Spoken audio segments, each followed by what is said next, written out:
Welcome to Pick Up and Deliver, the podcast where I pick up my audio recorder when I head out for a walk, deliver an episode to you as I stroll around. I'm Brendan Riley.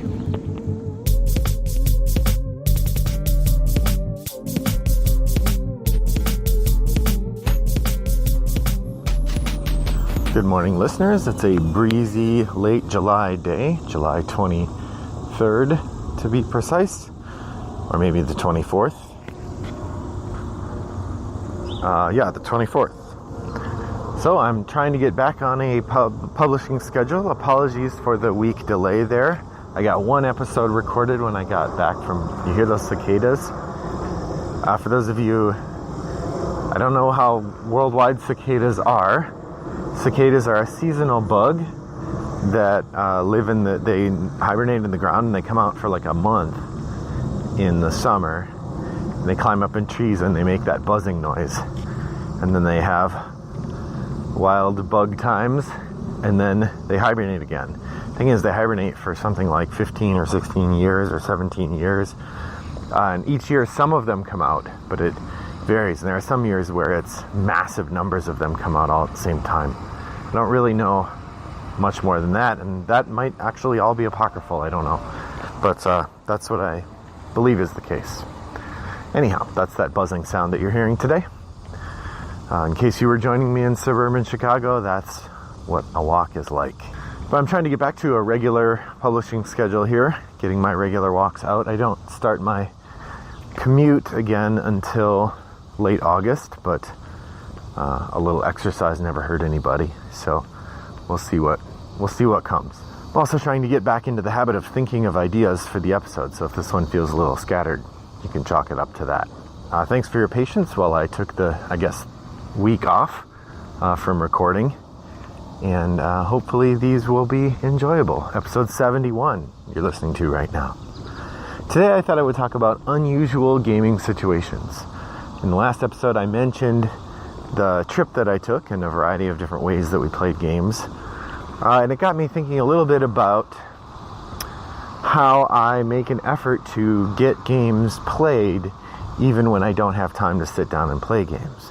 Now, I will say I do have plenty of time to sit down and play games. I am able to play games with friends most Tuesday nights. I go to a gaming group called Toggle Gaming.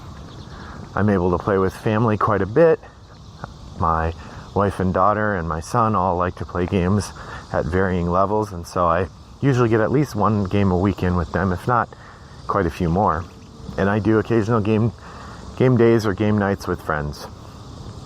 So I'm certainly not hurting for opportunities to play, but like most of us hobbyists, I would enjoy more of them.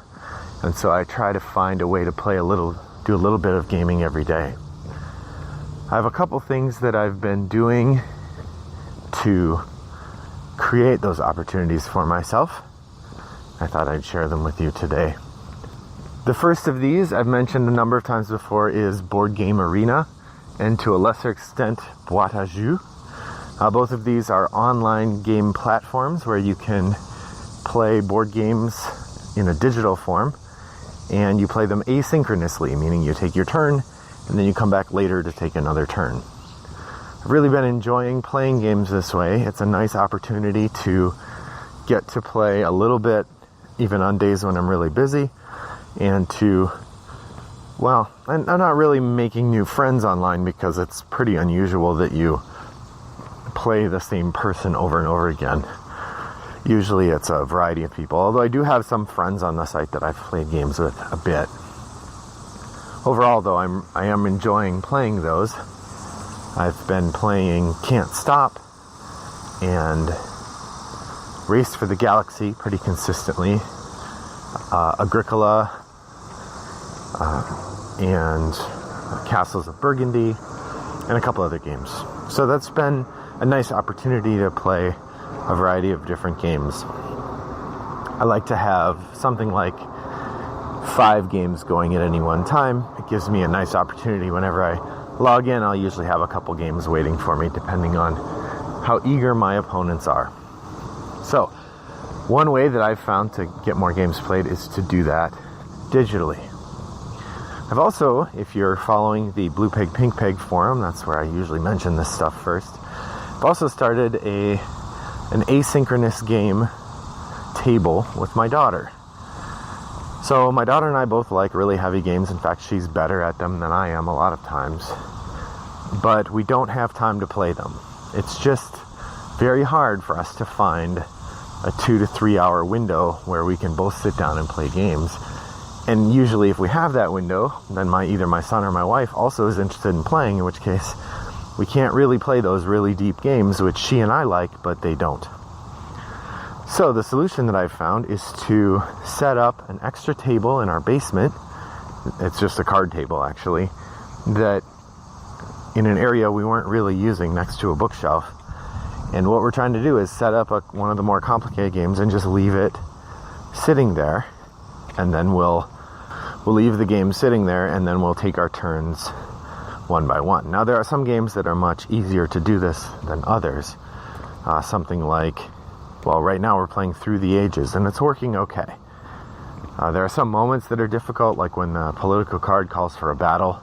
It's easier if we're both there, and we've kind of split the time. Sometimes we'll have half an hour, so go play a couple turns, rather than trying to only play asynchronously. But we are leaving it set up. It allows us to have that chance to play a little bit at a time. And then the setup time isn't so onerous because we don't have to do it when we're playing.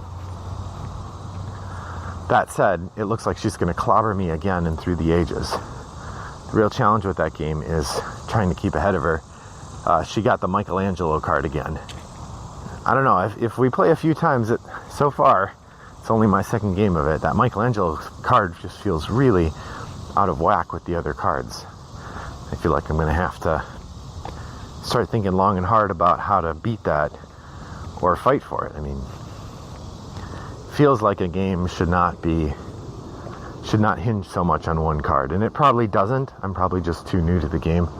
I'm also probably too much of a Care Bear. I think one of the balancing mechanisms the game provides is the ability to attack the other player, and so I'd want to have those cards. So that's Through the Ages, which is another unusual gaming situation. I'd say the third solution a lot of people find, or a big enough chunk that there's a whole guild about it on Board Game Geek, and having this as an option for your Kickstarter game makes a difference in how it funds, is the solo mode. So there are a lot of people who like to play board games who just don't have the time or the resources to play them with other people. Maybe the only time they have to play games is late at night. Or maybe they don't have a gaming group near them. Or maybe their family doesn't enjoy games. Or maybe they just like the solitude. Maybe they enjoy solitary activity. So board games that allow for a solo mode are really fun in that regard. I don't have a ton of these, but I have a few. And I mentioned in the last episode taking a couple of them with me to Newfoundland. I took Friday and Onirim and Hostage Negotiator. And so I've enjoyed the opportunity to play those games by myself. I would say Friday is my most common solo game, but I've really become enamored of Castellion, which is another Onirim game, or it's a game in that same universe, in which you're kind of trying to solve a puzzle, and there's a fair amount of luck to it. You know, if you, like in the last game I played, I lost, but it came down to I was waiting on two particular tiles, and if I drew those tiles in the right order, I could win. If I drew them in the wrong order, I would lose, and I drew them in the wrong order. But that's part of what makes a game like that interesting, is puzzling out, making the decision about, do I go for this or that? How do you weigh the odds and the balance of luck?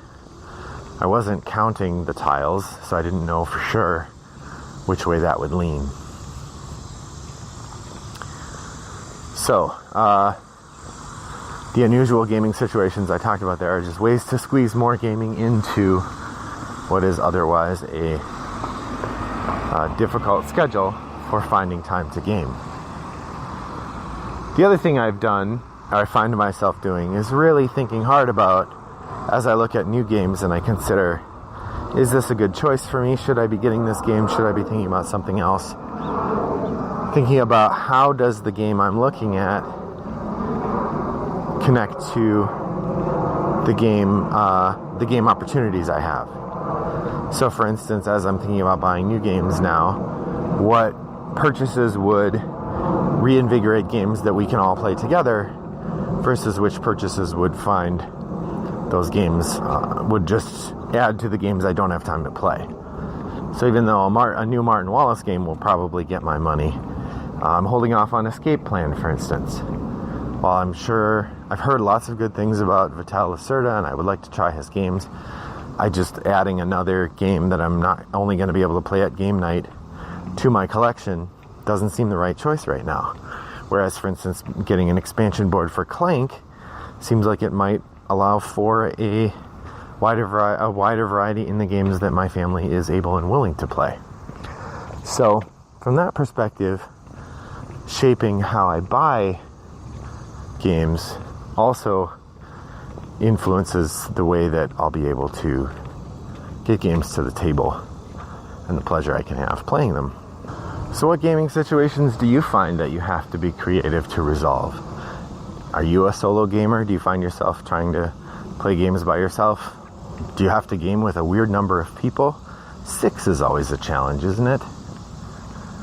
Just as an aside, I don't know if this is amusing or not, but so I've mentioned a couple times that my wife and daughter like to play games, and we have a couple that we play with, and that's the group that we play Time Stories with, and we play Pandemic Legacy with.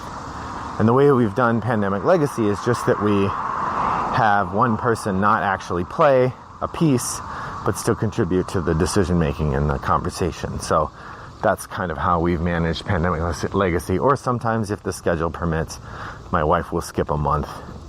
Or if the schedule necessitates, my wife will skip a month and have us play without her. Then it'll be 4 people. But usually we play 5. So I was really pleased to hear, and I think it's coming out at Gen Con, but I'm sure it'll be widely available, that Hasbro, whoever it is, Wizards of the Coast, whoever publishes Betrayal at House on the Hill, has teamed up with master of the legacy game Rob Davio to create Betrayal at House on the Hill Legacy, a new version of the game that's going to allow for the sort of long-term evolution of the system. That's really exciting for us for a number of reasons. One, that's a family favorite. We play that 3 or 4 times a year at least. And we've got the Widow's Walk expansion, so we're slowly working our way through the many, many, many possible results that game allows. But more importantly, my son really likes that game. So while our normal game days usually involve him kind of hanging out and playing video games and not really playing games with us because he's not interested in these more complex games, Betrayal at the House on the Hill both absolutely will interest him, and it accommodates 6. I'm hoping the legacy game will maintain the 6-player count that the original game had. So the result of that would be that we can play it with him. We can include him in the legacy process. And I'm really excited for that prospect, because sometimes it's a bummer to have him go off and play video games while we're playing board games. The other potential, of course, is that we have to start getting more 6-player games or finding more games that we can all enjoy. That is the other challenge, is that he doesn't like the same level of complexity in games that all the other people do. So where we all want to play Scythe or even Pandemic Legacy, his limits are something like The Adventure is the Temple of Horus. He really likes that one. So that's an interesting prospect coming up. Well, it looks like I'm just about out of time. Thanks for taking a listen today. Sorry if it was a little bit scattershot in subject. I'll try to be more focused next time. I'm glad to be back and hope that you're glad to be back listening. Reach out on Board Game Geek, Guild 3269. My username is Wombat929. Drop by and say hello.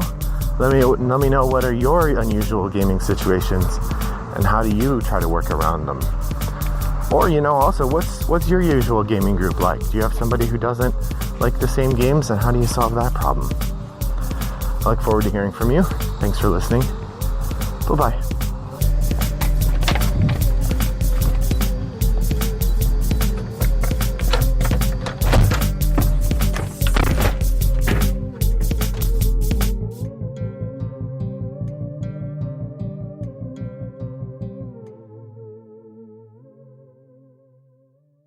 Brought to you by Rattlebox Games.